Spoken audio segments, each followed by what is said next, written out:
Monsieur le directeur général, comment se porte le port autonome de Cotonou aujourd'hui avec la crise Bénin-Niger? Oui, oui, c'est une question que tout le monde se pose et c'est normal.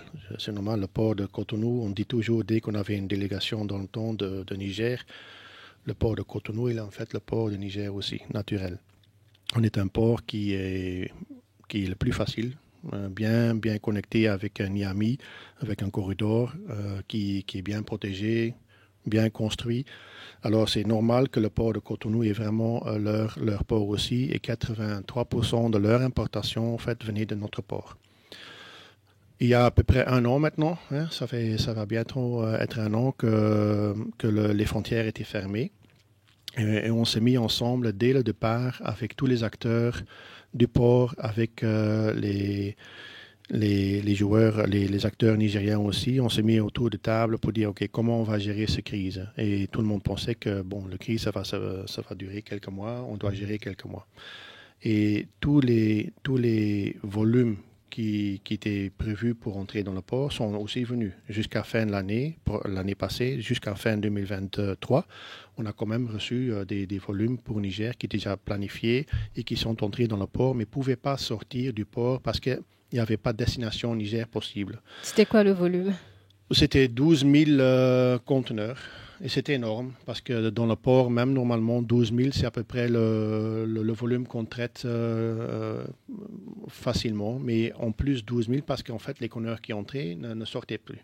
Alors, on devait chercher des terrains pour tasser ces conteneurs en attente que les frontières s'ouvrent. Mais là, on a vu que après quelques mois, les volumes restaient de venir et on n'avait pas de solution pour les sortir à ce moment-là.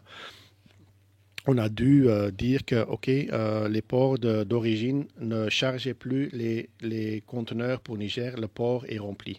On avait donné à peu près 11 hectares de terrain surplus pour les activités de conteneurs. Et tu ne peux pas juste donner des surfaces. Les surfaces doivent être assez fortes, avec une fondation assez forte pour porter ces conteneurs. Alors, tous les terrains qu'on avait disponibles étaient complètement remplis et les volumes ne sortaient pas du port, devaient rester dans le port. Il n'y avait pas d'autre solution à ce moment-là. Alors, on a dû dire pour un mois, je pense, 2 mois, de ne plus charger des navires à destination les ports de destination pour charger ces conteneurs qui entrent dans le port de Cotonou, parce que sinon on avait le risque de complètement bloquer le port et même l'importation vers Bénin pour être affectée.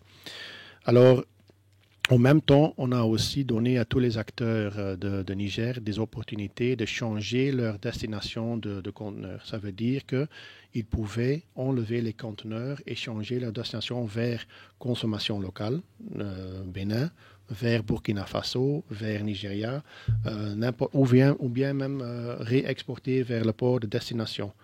Et on a stimulé, tous les acteurs ensemble s'est mis autour de table. Ce sont les manutentionnaires, les armateurs, douanes.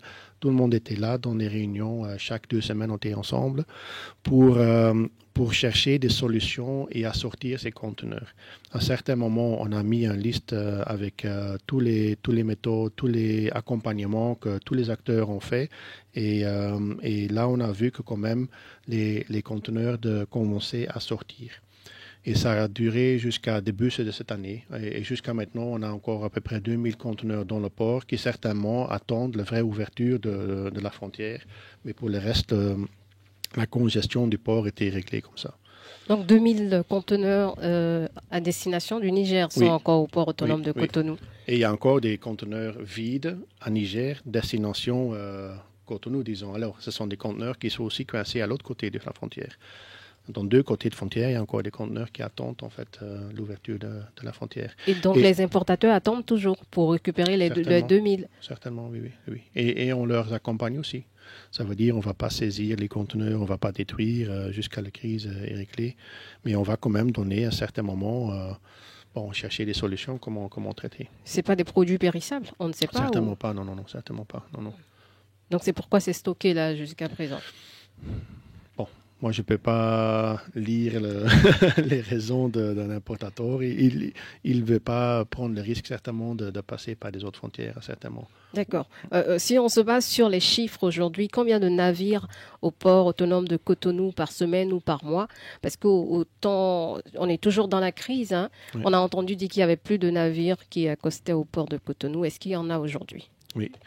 Bon, dans le port, il y a toujours deux choses qui se jouent.